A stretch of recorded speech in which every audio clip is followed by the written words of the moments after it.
Estás escuchando Animalitos y Plantitas, el podcast, una producción de The Biologist Apprentice. Amigos, bienvenidos a este episodio número 4. El invitado en esta ocasión fue Diego Gamero. Estuvimos hablando de Aristóteles, anguilas y gónadas, entre muchas otras cosas. Uno que otro psicoanalista por ahí. Espero que disfruten este episodio.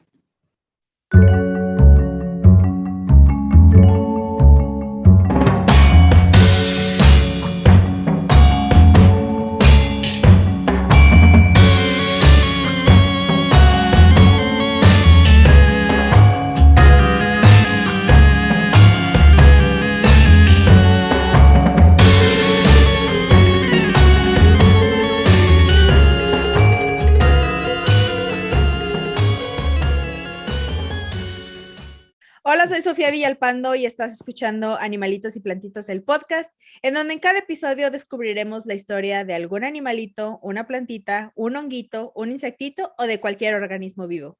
Amigos, bienvenidos al episodio número 4 de Animalitos y Plantitas. En esta ocasión tengo como invitado a un gran fotógrafo y cineasta. Del otro lado del estudio le damos la bienvenida al talentoso Diego Gamero. Diego, bienvenido, ¿cómo estás? ¿Qué hay de nuevo?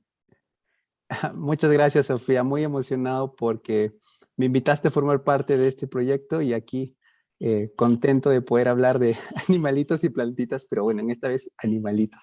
Muy bien. Antes de empezar, me gustaría que te presentaras quién eres, qué haces, a qué te dedicas, que nos platiques un poquito más de ti y para que la gente que nos esté escuchando sepa por qué estás aquí el día de hoy. Van a decir, ¿qué sabe este muchacho de animalitos y ¿Qué te quedas plantitas? aquí? No, Ok. no, no, dije, ¿qué Pues, sabe? ¿Qué sabe? vale, vale. Pues bueno, yo soy Diego Gamero, soy peruano. Soy biólogo general de profesión, pero me especialicé en ecología marina en mi maestría. Curiosamente, durante ese trajinar científico me di cuenta que había algo que me apasionaba mucho más que la ciencia y eso es el arte audiovisual.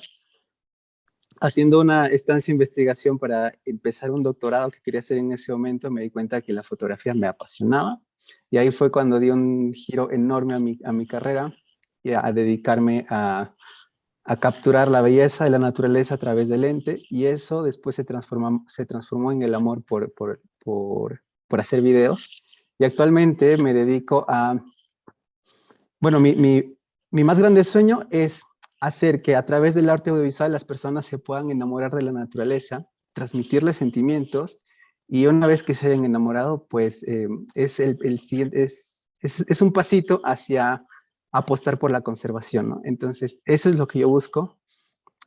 Y además también enseñarles cómo a través de cómo usar la cámara para poder captar esa belleza, eso único que tiene la naturaleza, para que también ellos puedan contagiar a las personas que les rodean, para que se vuelvan embajadores de la conservación también.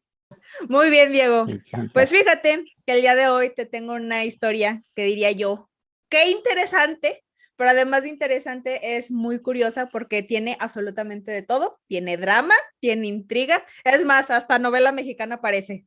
Está Espero buena. que te guste a ti y a las personas que nos están escuchando. Entonces, pues ahí te va. ¿Listo?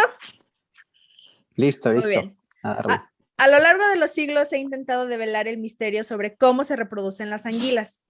Pero esta sola pregunta ha enfrentado naciones, ha llevado al hombre a los confines más remotos de los mares y ha atormentado a un diverso elenco de entusiastas de la anguila, entre los que se encuentran obsesivos cazadores de gónadas, pensadores griegos, nazis y hasta el psicoanalista más famoso del mundo. Aristóteles estaba obsesionado con los genitales de las anguilas. Puede que fuera el primer científico de verdad y el padre de la zoología, y ciertamente hizo observaciones científicas sobre cientos de criaturas, pero las anguilas lo superaron. No importaba cuántas abriera, el gran pensador griego no podía encontrar ningún rastro de su sexo. Todos los demás peces que había examinado en su laboratorio de la isla de Lesbos tenían huevos fácilmente detectables y testículos visibles, aunque internos, pero la anguila parecía ser completamente asexual. Cuando Aristóteles llegó a escribir sobre este enigma en su pionero almanaque sobre animales en el siglo IV a.C., se había obligado a concluir que la anguila no procede ni de la pareja ni de un huevo, sino que nació de las entrañas de la tierra. Es decir, surgió espontáneamente del barro. Pensó que los moldes de gusanos que vemos en la arena húmeda eran anguilas embrionarias que brotan del suelo. Incorporó los orígenes de la anguila a su teoría de la generación espontánea, que aplicó generosamente a una colección de criaturas, desde moscas hasta ranas, cuya proliferación parecía inexplicable. O sea, si no sabía de dónde venía, generación espontánea, solitos se daban. Entonces, según la historia Animalium de Aristóteles, algunos animales inferiores no se producen a partir de animales, sino que surgen espontáneamente. Algunos se producen a partir del rocío que cae sobre el follaje, otros se producen en el barro putrefacto y en el estiércol, otros en la madera verde o seca, otros en los excrementos vaciados o todavía dentro del animal vivo. La teoría de Aristóteles es extraña, pero no más que la verdad. Estos escurridizos personajes mantienen sus secretos especialmente bien escondidos. La llamada anguila común de agua dulce, de nombre científico Anguila anguila, comienza su vida como un huevo suspendido en las profundidades de un bosque submarino en el Mar de los Sargazos, la porción más profunda y salada del Atlántico Norte. Como una brisna de vida no más grande que un grano de arroz, se embarca en una odisea hacia los ríos de Europa que dura hasta 3 años, durante la cual sufre una transformación tan radical como la de un ratón que se convierte en alce. Luego pasa décadas viviendo en el barro y engordando solo para poder repetir el agotador viaje de casi 6,000 kilómetros de vuelta a su oscuro vientre oceánico, donde desova en los recovecos sombríos de la plataforma continental y luego muere. El hecho de que la anguila no alcance la madurez sexual hasta el final de su larga y peculiar vida, después de su cuarta y última metamorfosis, ha contribuido a oscurecer sus orígenes y conferirle un estatus mítico. Las anguilas pasan la fase de agua dulce de su vida como si fueran boxeadores extremos que se preparan para un combate de campeonato y para el largo viaje de vuelta a los sargazos para reproducirse. Para conseguirlo comen todo lo que se mueve, incluso entre ellas. Su apetito voraz quedó al descubierto en un experimento realizado por un par de científicos franceses en París a finales de la década de 1930. Los investigadores colocaron 1 millar de angulas en un tanque de agua. Y sí, no leí mal, angulas. Así se le llama a las anguilas jóvenes que miden aproximadamente unos 5 centímetros.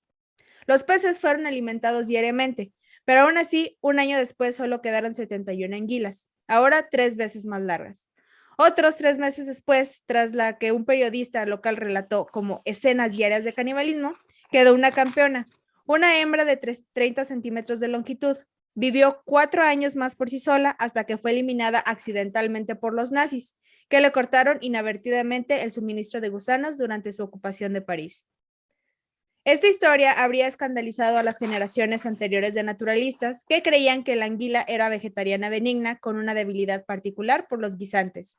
Se decía que dejaba su mundo acuático y buscaba sus jugosas legumbres favoritas en tierra. Este tipo de relatos son cortesía del monje dominico del siglo XIII, Albertus Magnus, quien en su libro De Animalibus señaló: la anguila también sale del agua por la noche donde puede encontrar guisantes, judías y lentejas. La dieta hippie de la anguila aún estaba en vigor en 1893, cuando la historia de los peces escandinavos adornó las observaciones del monje con deliciosos efectos sonoros. Las anguilas que invadieron la finca de la condesa Hamilton engulleron sus legumbres, con un sonido de bofetada como el que hacen los cerdos cuando se alimentan. Y conste que esto suena raro porque es una cita que está traducida del inglés, y el libro se llama A History of the Scandinavian Fishes Volume 2, o sea, Historia de Peces Escandinavos, el volumen 2. Si bien es cierto que las anguilas pueden sobrevivir durante 48 horas fuera del agua, gracias a su piel viscosa y transpirable, una adaptación que les permite saltar al estanque en busca de agua en épocas de sequía, los informes sobre sus travesuras para robar guisantes eran bastante fantasiosas. Pues sí, evidentemente, digo, no eras que se fueran a salir de no sé dónde para comer guisantes. Aunque los años de avidez son carnívoros. Exactamente, aunque los años de avidez de la anguila en el agua dulce le llevan a un impresionante aumento de tamaño, la afirmación del gran naturalista como Plinio el Viejo, hecha en su épico tomo Naturalis Historia, de que las anguilas del río Ganges llegaban a medir 30 pies de largo, era una gran exageración, incluso en este género de mentiras tan trillado. O sea, cada quien sacaba su historia, cada quien daba como su versión y decía, no, están así de grandes, y claro que no es cierto. Las anguilas, cuando están cerca del comienzo de su vida en agua dulce, pueden durar entre 6 y 30 años, y se sabe que algunas anguilas viven mucho más tiempo. Un ejemplar sueco apodado Put capturado como angula cerca de Helsingborg en 1863 y conservado en un acuario local, falleció a los 88 años. Su muerte fue lamentada con una amplia cobertura mediática, ya que su edad de récord le otorgó un estatus de celebridad que normalmente no está al alcance de un pez largo y viscoso. A estas anguilas que han alcanzado una edad avanzada se le ha negado invariablemente su instinto natural de migrar de vuelta al mar al mantenerlas en cautiverio, a menudo como mascotas.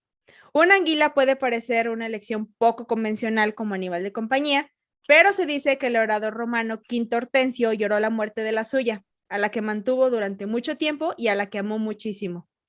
Diego, ¿has tenido mascotas así de exóticas como una anguila? Qué curioso que lo preguntas. De hecho, no, pero la primera vez que vi una anguila, y aquí esta pregunta que más se sirve para aclarar algo que probablemente quienes nos escuchan lo estén pensando, que las anguilas, por ejemplo, anguila es una especie de pez que es totalmente diferente a las anguilas eléctricas y probablemente la gente esté confundiéndolas, ¿no? Y no sé si lo vamos a hablar más adelante, pero la primera vez que vi una anguila de mascota fue una anguila eléctrica aquí, aquí en el Amazonas, la andaban vendiendo en un mercado aquí en Lima, una de ellas. Y bueno, pues ya verás, hay gente que quiere ese tipo de mascotas, ¿no? Pero no, yo nunca he tenido ese tipo de mascota. Lo normal, perros. Lo normal, sí, de hecho mi perrita me anda acompañando aquí al lado. Normal, sí, yo nada más, mira, lo más exótico que he tenido, bueno, no te creas, sí he tenido varias cosas medio exóticas, pero no porque yo quisiera. Eso es otra historia, pero la historia es que, mira, uno es biólogo y anda rescatando animales a cada rato. Entonces, en el lugar donde solía trabajar, salían de repente muchas cosas. Entonces, no las podía regresar porque trabajaba en un campo agrícola, pues, donde sembraban maíz, zanahoria, brócoli y otras cosas más. Entonces, como no las podías dejar por cuestiones de sanidad, Sofía, llévatelas a tu casa, Sofía, a ver qué les haces, pero no las queremos aquí, o si no, las vamos a tener que, pues, eliminar, para no decir otra cosa. Entonces yo dije, ¿cómo? ¿Me las van a matar? Entonces Sofía se traía tlacuaches, ranas, arañas, sapos, ya. Todos esos, evidentemente, las liberé cerca de ese lugar, precisamente. Bueno, no tan cerca porque si nos iban a regresar al rancho, pero todas fueron liberadas. Una que otra sí falleció, pero se hizo lo que se pudo. Entonces, eso es lo más exótico. Probablemente fue una araña lobo, que esa sí la tuve que tomar de mi jardín, pero fue para un experimento. Duró, yo creo, como 3 meses. Después de ahí ya un día nada más entré a mi cuarto y la vi tristita, dije, no, pues ya creo que ya dio lo que tenía que dar y sí se murió. Entonces, pues sí, eso es lo exótico. Muy bien. Le encontraste patitas arriba. Pues, ¿qué más? La existencia de la anguila en el agua dulce puede ser larga y glotona, pero es solo una de las muchas vidas del pez, aunque la única evidente para innumerables naturalistas a lo largo de los siglos. Las anguilas no dan ninguna pista sobre el resto de su ciclo vital, su nacimiento, reproducción y muerte, que están envueltos por el mar, lo que ha dado lugar a una intensa búsqueda internacional que ha durado unos 2000 años para localizar las gónadas perdidas de la anguila. Como lo mencioné, Aristóteles fue uno de los primeros en quedarse perplejo ante el origen de este pez aparentemente sin sexo, pero no fue el único. Varios cientos de años después, Plinio el Viejo puso a prueba sus propias ideas imaginativas sobre la propagación de las anguilas al proponer que se reproducían frotándose contra las rocas, esperando tener la última palabra en la materia. El naturalista romano concluyó: esta es la única forma en que se reproducen. Por desgracia, la fricción asexual de Plinio no era más que ficción, porque no, así no pasa. Los fantásticos rumores sobre la reproducción de las anguilas se incrementaron durante los siglos siguientes. Se decía que las anguilas surgían de las branquias de otros peces, del dulce rocío de la mañana durante ciertos meses y de enigmáticas perturbaciones eléctricas. Un misterioso obispo dijo al Royal Society que había visto anguilas jóvenes que habían nacido en la paja de un tejado. Según él, los huevos se habían pegado a las tejas y se habían incubado con el calor del sol. No todos los naturalistas eclesiásticos eran tan receptivos a estas historias de peces. Desgraciadamente se trataba en realidad de gusanos parásitos que se agazapaban en la vejiga de la anguila y de hecho habían sido observados y descartados como tales por Aristóteles casi 2000 años antes. El botánico y zoólogo sueco del siglo XVIII, Carlos Linneo, también dijo que las anguilas eran vivíparas, afirmando haber visto lo que él creía que eran crías de anguila dentro de la hembra adulta. Seguramente nadie discutiría al gran padre de la taxonomía, un hombre tan pedante que incluso latinizó su propio nombre. Pero lo cierto es que Linneo no había disecado una anguila, sino un impostor de anguila, un animal de aspecto similar que ahora se conoce como illput. En español se llaman viruelas y tienen muchísimos nombres comunes. Son de la familia Zoarcide y es una especie de pez inusualmente vivíparo, pero no tiene nada que ver con las anguilas. Igual, como Diego lo mencionó, las anguilas eléctricas no tienen absolutamente nada que ver con las anguilas, que de hecho ese es el nombre científico de las que estamos hablando en este episodio. Eso no quiere decir que sus críticos tuvieran los datos más claros, sino que una autoridad que revisó el trabajo de Linneo le reprochó un error de identidad. Pero este, influenciado por Aristóteles, proclamó que las anguilas jóvenes descubiertas eran gusanos parásitos, lo que lo llevó a un vórtice de inexactitud y confusión. Y esto, Diego, no me dejarás mentir, que es lo que actualmente pasa. Se sigue pasando en la clasificación ahora con más elementos, como las clasificaciones de tipo genético. Ya hacen pruebas y resulta que esta familia ya no es esto. Y esto pasa con diferentes cosas. Tu especialidad son invertebrados acuáticos. Entonces, no sé exactamente con cuáles hayas trabajado, pero no sé si alguna vez te pasó o a lo mejor, no sé, en tu trabajo te dejaron hacer colecciones o tuviste que hacer colecciones. Que las personas que no se dedican a estos campos piensan que los biólogos nada más nos llevan una especie o nos enseñan una foto borrosa y ya les vamos a saber decir qué es. Y no, amigos míos, así no pasa. Es un proceso bastante complicado porque a veces hay especies que morfológicamente hablando son igualitas, pero hay algo, X cosa, que si la aleta, una escama, una mancha, y ya son especies diferentes. Entonces, no sé cuál ha sido tu experiencia en este campo. Pues a mí lo que me ha tocado y me ha causado muchos dolores de cabeza, como bien lo dices, ¿no? Mi especialidad son los invertebrados y particularmente he trabajado con corales, con gorgonias o abanicos de mar. Y ahí, aparte que son un grupo olvidado, toda la clasificación taxonómica que hay con respecto a estos animales es completamente morfológico y recién, bueno, ya tiene años que se ha estado trabajando en la parte genética, pero ahora hay como más herramientas, más claridad. Y cada vez que se hace algo nuevo respecto a su genética, toda la clasificación morfológica que se tenía, pues ya se destruyó, o ya se modificó, no diré destruido, ¿no? Pero se modificó al punto que, por ejemplo, hay un género que puse en mi tesis, que es el género Leptoborgia, parece que ahora va a desaparecer, entonces mi tesis ya está desactualizada por ese cambio genético, pero eso es muy normal, esa pasa constantemente, no solamente con corales, pasa con todos los animales y plantas, y bueno, todo ser vivo pasa eso, toda la sistemática va cambiando cada vez, se van implementando nuevas herramientas y pues, todo eso pues es parte, ¿no? De la clasificación animal. O, bueno, ya cuando terminamos nuestras tesis o tu tesis en tu caso, dices, no, pues gracias, muy amables por cambiar la clasificación. Ya no sirve de nada, pero gracias. Hacer todo otra vez. Otra vez, exactamente. En mi caso, tengo un poco más de experiencia trabajando con insectos y uno de los insectos que más difícil me ha tocado identificar, digo, aparte de varios, pero uno de ellos son las mariposas. Hay mariposas que son del mismo color, tienen las mismas manchas, las mismas estructuras, y hay veces que son 3 o 4 especies diferentes, pero se ven igualitas. Entonces, entiendo perfectamente eso. No me ha pasado que tenga que acomodarlas de manera sistemática ni usando ningún tipo de esas cosas. Entonces, todavía no tengo ese problema, pero sí, a veces es un dolor de cabeza identificarlas. No tarde en llegar. Esperemos que tarde en llegar. Ahorita no quiero andar batallando con eso, pero sí, muy seguramente. Muy bien. En esta elevada contienda académica intervino un valiente forastero. En 1862, un escocés llamado David Cairncross anunció al mundo que él, un humilde ingeniero de Dundee, en Escocia, había resuelto finalmente el enigma de la anguila. Y esta es una cita. El lector puede ser informado de inmediato de que el progenitor de la anguila plateada es un pequeño escarabajo. Su entusiasta, aunque científicamente desconcertante teoría, Producto de 70 años de experimentos continuos, según sus propios cálculos, tomó la forma de un breve libro, The Origin of the Silver Eel, o sea, el origen de la anguila plateada. Cairncross comenzó su tratado con una disculpa por su falta de interés en aprender las reglas y normas de la ciencia contemporánea. No se podía esperar que estuviera familiarizado con los nombres y términos utilizados por los naturalistas en sus clasificaciones de los diferentes animales, ya que su conocimiento de sus libros era limitado. Su solución, poco convencional pero muy conveniente, fue emplear nombres y términos propios, lo que incluía una reimaginación de la clasificación de los animales en 3 clases disparatadas que habrían hecho que el gran Linneo se revolcara en su tumba. Mira, yo cuando leí esto, yo digo, yo no me he muerto, pero yo también dije, ¿qué? ¿Qué Yo también me ¿Qué le revuelco. pasa? Exacto, me revuelco, dije.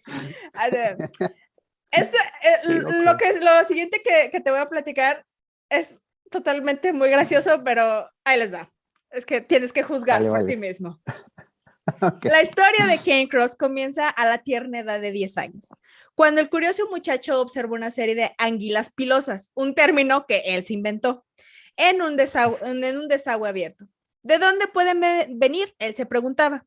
Un amigo le relató una creencia popular según la cual las anguilas jóvenes se caen de la cola de los caballos mientras beben y el agua les da vida. El joven Cairncross se burló de esta explicación tan improbable antes de conjurar su propia idea. Igualmente inverosímil, inspirada en una serie de escarabajos muertos que yacían en el fondo del mismo desagüe. Quizás los 2 animales estaban conectados.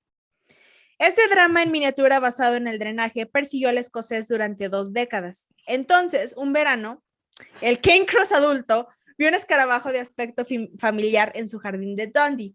Lo observó atentamente, intentando leer sus pensamientos mientras caminaba con determinación hacia un charco y se zambullía en él.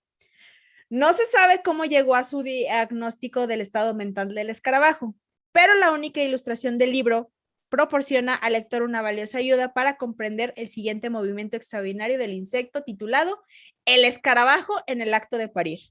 Y en la imagen muestra al improbable héroe de Cairncross tumbado de espaldas con lo que parece ser un par de peces saliendo de su parte trasera.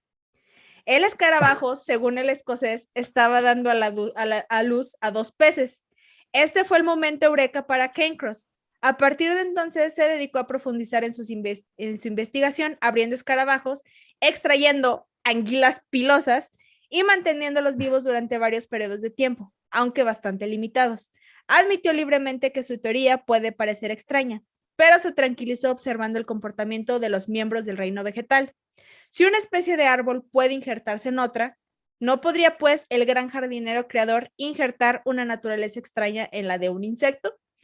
En los laboratorios modernos y en la actualidad se han concebido todo tipo de animales Frankenstein.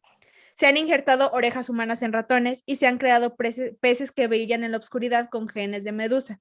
Pero el gran jardinero creador no tuvo nada que ver con esto. Y que el concepto original que él escribió le puso The Great Creating Gardener, que es el gran jardinero creador, que me imagino que se está refiriendo a Diosito, ¿verdad? Pero, Sí. o sea, yo estaba... Está o muy sea, loco eso. sí, no, no sé, no tengo ni palabra para describir lo que estaba yo leyendo. Si Cairncross hubiera planteado su pregunta a la comunidad académica, esta habría declarado que sus anguilas pilosas eran otro caso de molestos gusanos parásitos y no el pez en una fase temprana de desarrollo. Pero este señor, evidentemente, no conocía la revisión por pares y presentó sus excepcionales hallazgos no a la Royal Society para que los examinara de manera seria, sino a un par de granjeros con los que se topó un día y que estaban asombrados por la cantidad de anguilas plateadas que habían en una zanja de sus tierras. Así que les explicó su teoría de que las anguilas habían surgido del vientre de un escarabajo y él dijo, me creyeron, anunció con orgullo y se alegraron de la solución del misterio. Que regresamos al mismo punto, esto sigue pasando hoy en día, porque precisamente las personas que no tienen ningún tipo de antecedente o de background en ciencia piensan que es, ¡ay! Se me ocurrió una idea. Vamos a hacer esto y de aquí salen las cosas. Entonces, yo cuando estaba leyendo y redactando este pedazo de la historia, mira, tan sigue pasando que a mí me acaba de pasar algo recientemente. Me dieron a revisar un libro y en una de las cosas que leí era precisamente eso. O sea, redactaron cosas que yo no sé de Sí. dónde las sacaron, pero lo estaban dando como por un hecho. O sea, si hay algo en ciencia y algo que Diego y yo les podemos decir es, no hay nada de cierto, o sea, no hay nada concreto en ciencia porque quién sabe y puede cambiar en algún día. Hasta que cambien a lo Sí. mejor alguna ley, una hipótesis, no sabemos, pero no hay nada que sea tan determinista en ciencia, ni decía, es que las cosas pasaron así y fueron así. Simplemente es una teoría, es lo más Ujú. probable que haya pasado, pero no hay nadie que nos asegure que realmente así pasaron las cosas. Entonces este señor pues sí estaba medio malito Completamente de acuerdo. de su cabeza. No sé qué piensas tú, Diego. Tenía mucha imaginación el compañero, ¿no? Si, Por no decir otra cosa. si no te quieres sentar un ratito que te dé el aire. ¿Quién sabe qué cultivaba en su jardín? Exactamente. Ausente en el aislamiento intelectual durante 70 y tantos años, Cairncross no era consciente de los avances radicales que se estaban produciendo en la búsqueda de las gónadas del pez.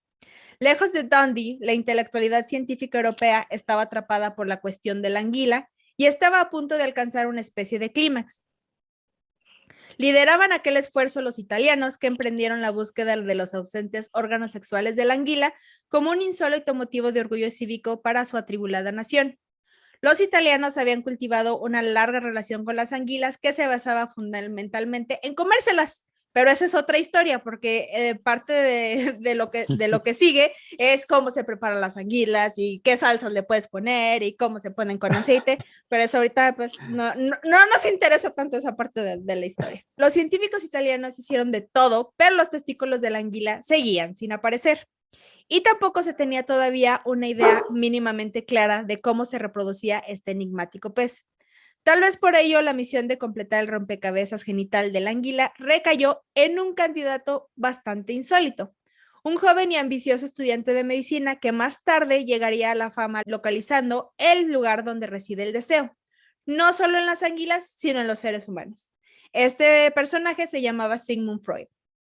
Cuando era estudiante de 19 años en la Universidad de Viena, el futuro fundador del psicoanálisis emprendió el que sería su primer auténtico trabajo de investigación, desplazándose en 1876 a una estación zoológica de Trieste, en la costa adriática de Italia, con el encargo de encontrar los testículos de la anguila y, para no hacerles el cuento muy largo, 4 semanas y 400 anguilas destripadas después, Freud dijo, ya no quiero saber nada, tiró la toalla.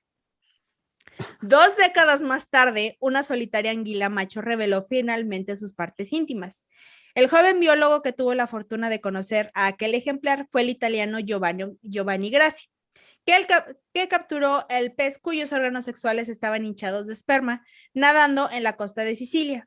Grassi ya había realizado algunos trabajos pioneros, aunque no especialmente deslumbrantes, sobre la anatomía de las termitas, además de dar nombre de su esposa a una nueva especie de araña. No, hombre, bien romántico Muy el muchacho. romántico. Mira, la esposa pudo haber esperado flores, pudo haber esperado una cena romántica, no. Era biólogo y él dijo, te le vamos a poner tu nombre a una araña. Entonces, pero lo relativo a las anguilas tuvo una buena ¿De qué animal racha. todavía? Sí, ¿verdad? O sea, todavía fuera otra cosa, pero no, una araña. Pero lo relativo a las anguilas tuvo una buena racha. No solo ganó el torneo internacional de búsqueda de testículos para Italia, sino que el año anterior realizó un descubrimiento igualmente crucial mediante la identificación de una etapa clave del inescrutable ciclo vital de la anguila. Como muchos otros antes que él, el oceanógrafo Johannes Schmidt mostraba una determinación casi monomaníaca para identificar al oscuro lugar de cría de la anguila común. Durante casi 2 décadas, el patológicamente ambicioso danés se dedicó a peinar las vastas extensiones del Océano Atlántico en busca de alevines recién nacidos. Su expedición fue tan inmensa y técnicamente tan exigente y condujo a un resultado muy inesperado, que al final logró arrebatar la gloria de la escurridiza historia de la anguila de manos de Italia para entregársela a Dinamarca.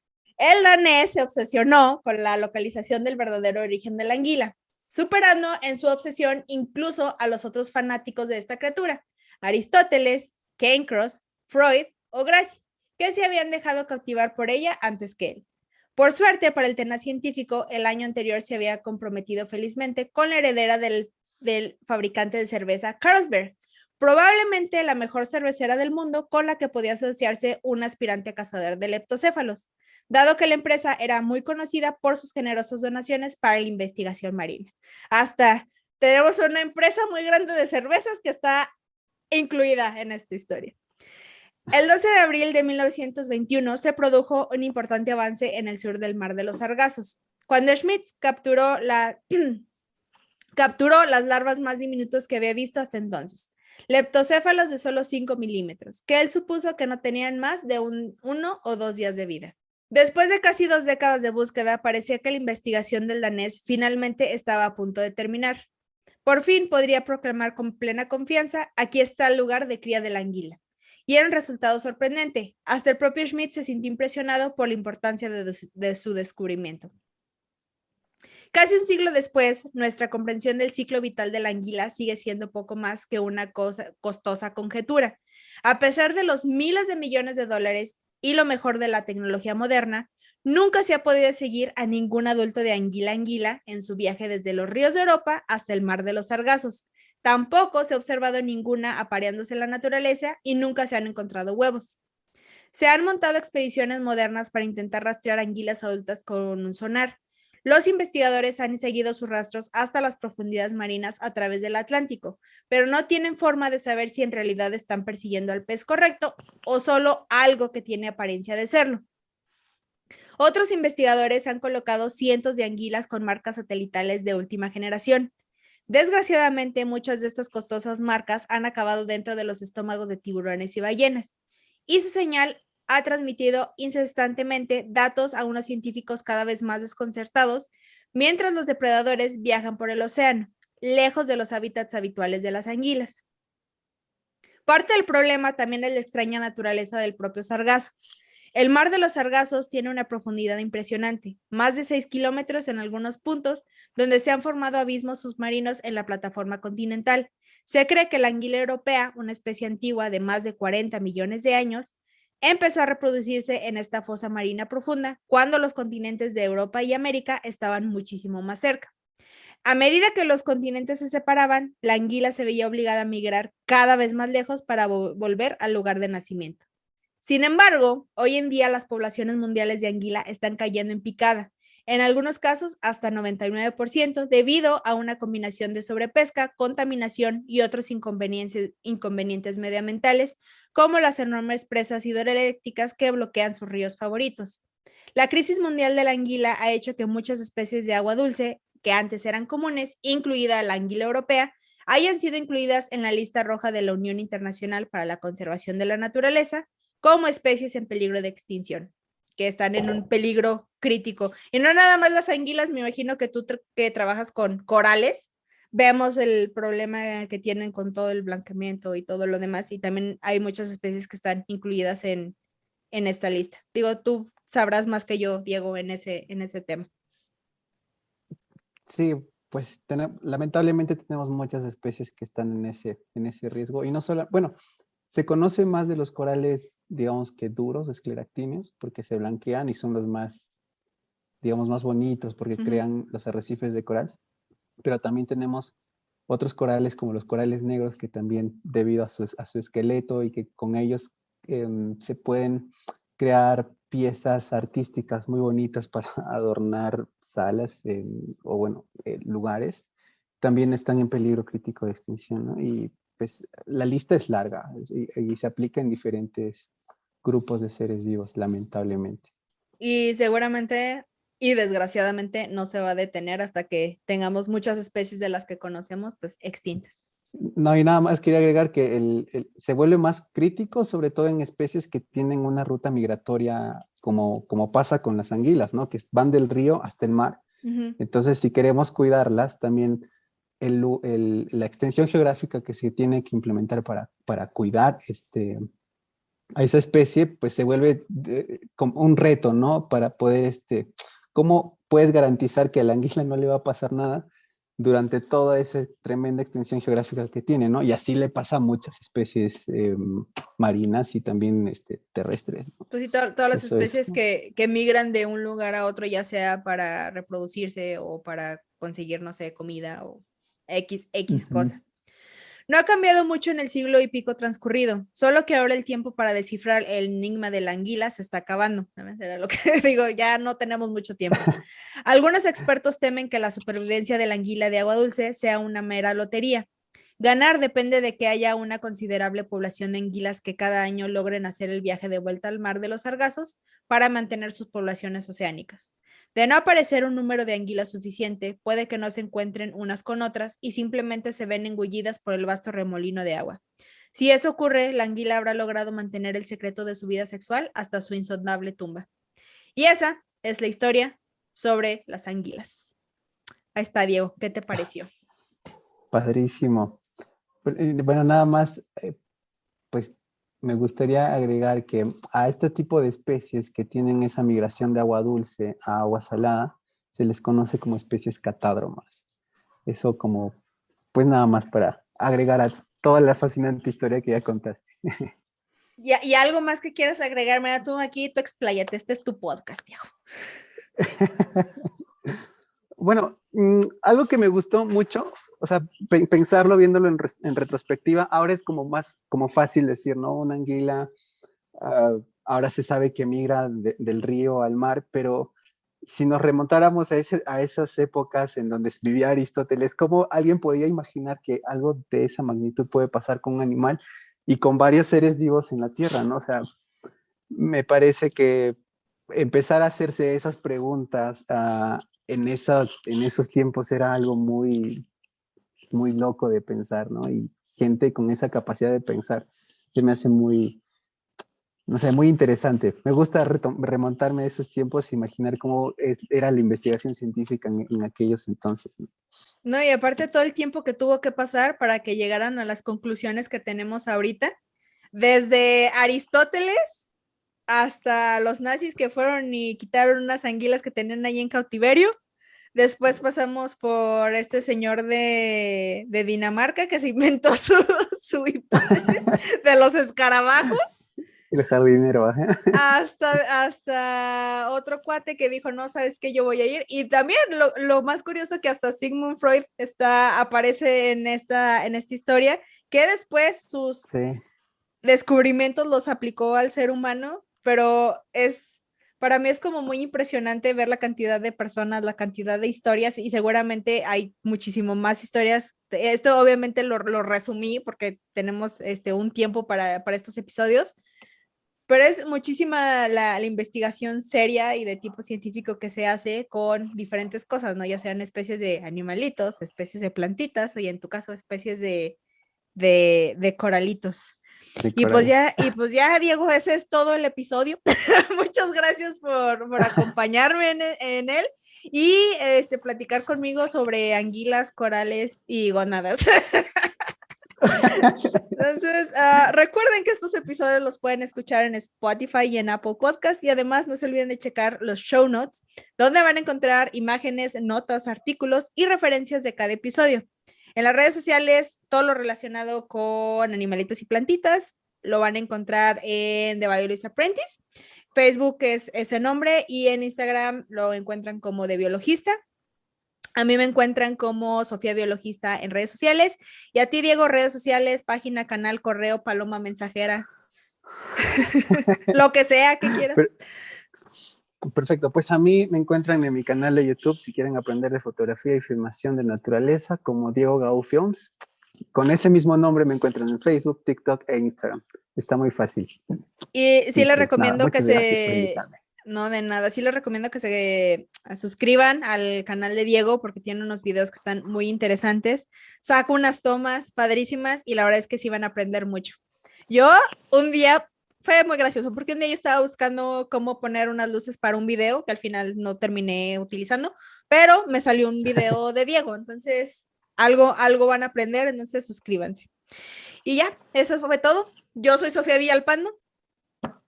Yo soy Diego Gaú. Y nos saludamos en el siguiente episodio con una nueva historia. Nos vemos. Bye. Adiós.